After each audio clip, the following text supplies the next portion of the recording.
Welcome everybody to How Fast Will It Go, and today we're dealing with the 2018 Lamborghini Huracán Performante.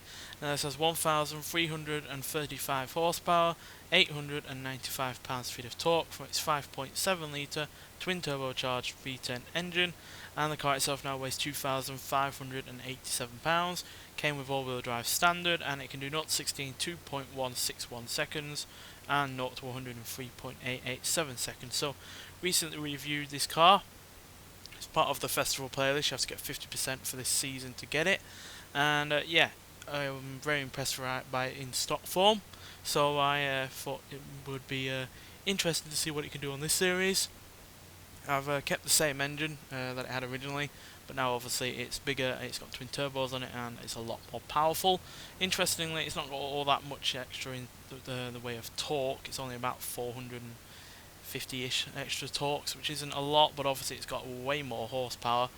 You're looking at, I don't know, 600, 800 thereabouts, nearly enough, about 750, something like that. So yeah, huge amount of extra torque and horsepower, but it's interestingly not all that much quicker in terms of 0 to 60 time, but it is a fair bit quicker to 100. But whether or not the aerodynamics that this car has over the standard version are going to harm it, we'll have to see, because obviously that rear spoiler is quite large and it has a front splitter as well. So yeah, nonetheless, let's get out there and see what it can do. So yeah, lack of torque is the main worry outside of obviously the aerodynamics, because less than 900 pounds-feet might mean it will struggle at the top end to cut a clean path for the air. As you can see, we're certainly not struggling right now as we hit 240. One thing this car will have over other cars on this series is really good handling. That wing is going to be working overtime. I say really good handling, and I go into the back of the Mini. Oh dear, I don't think there's really anywhere to go here. Not with my poor reaction skills. There we go. So there's 260. Held most of that speed around the corner, but it certainly won't here. No car really ever does. It's a very tight left-hand corner there. 260 is still fairly good. Certainly better than the Alfa Romeo from the previous episode. But then again, this has more power and is a lot newer.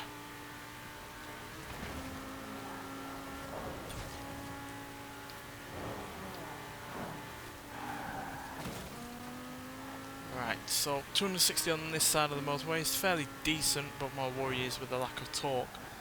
We might not do as well on the other side with the additional inclines that side of the motorway has.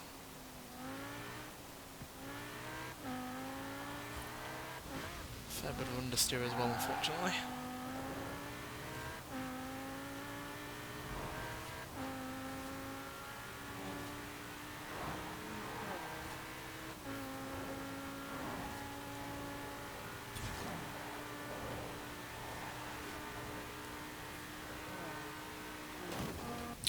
Wasn't looking then. Goddamn TT getting in the way.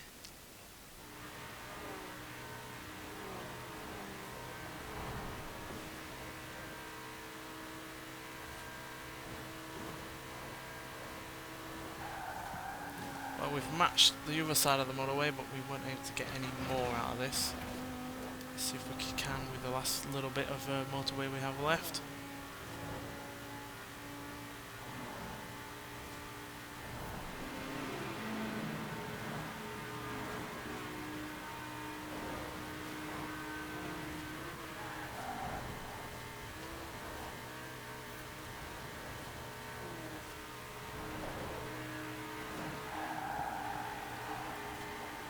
Well, there's no doubt that this car probably could go a little bit faster, but maybe not all that much. But nonetheless, 260 is our final top speed for today, which is still fairly decent. It's able to match the likes of the Ford GT40 Mark 1, the Mercedes-Benz 300 SLR, beats the Aston Martin DB10, Fiat Dino Coupe, Shelby Cobra Daytona Coupe, and the Apollo Intenza Emozione, but it is slightly behind the Eagle Speedster, Opel M600 and the Ferrari F12 GT, as it's also behind the free TBRs that we've had before as well. So a little bit disappointing that it wasn't quicker, being a new car with more than 1300 horsepower, but the aerodynamics and the traffic conditions really did let us down a little bit there, but nonetheless fairly fast, and yeah, still a really rather incredibly quick car, while also having plenty of handling and really good standing engine still on the go. So yeah,